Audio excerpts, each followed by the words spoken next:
Hello भाई, કેમ છો બધાય? જય ને જય શ્રી કૃષ્ણ. हम નીકળી ગયા હતા ગાડીમાં પેટ્રોલ ભરવાઈને બંદરે માલ ખાલી કરવા જઈએ છીએ. એ જૂના બંદર की गौशाला है. गौशाला बस રસ્તામાં આવે. રસ્તો ખાલી છે. બંદરે પહોંચી ગયા માલ ખાલી કરવા. આ માલ ભર્યો તો ખાલી કરી લીધો છે હવે.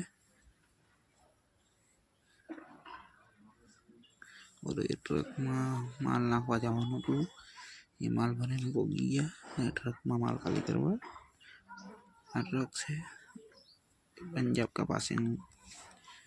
ये भाई लेबर है और इधर खाली कर दिया.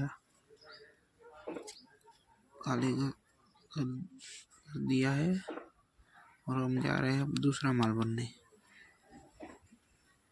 बीजो पण माल भर लीधो छे आवडो. देखो જોઈ લો, આ બોરા છે મોટા મોટા. બોરા ભરીને જવાનું હતું ચિત્રા. હવે જાવીશી ચિત્રા.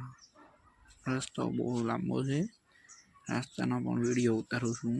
અહીંયા આગળ પુલ બને છે. જોઈ લો, જેસીબી પણ છે. આ રિક્ષાવાળા ભાઈ પણ વચમાં ઊભા રહી ગયા છે.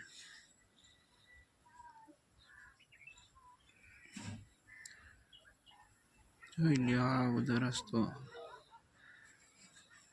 અહીંયા પણ ટ્રાફિક ને રસ્તો ખરાબ હોવાના કારણે ટ્રાફિક વધી જાય છે. ડાયવર્ઝન આપેલો હતો એટલા માટે. એ ચિત્રાનો અંદરનો રસ્તો છે, જીઆઈડીસી.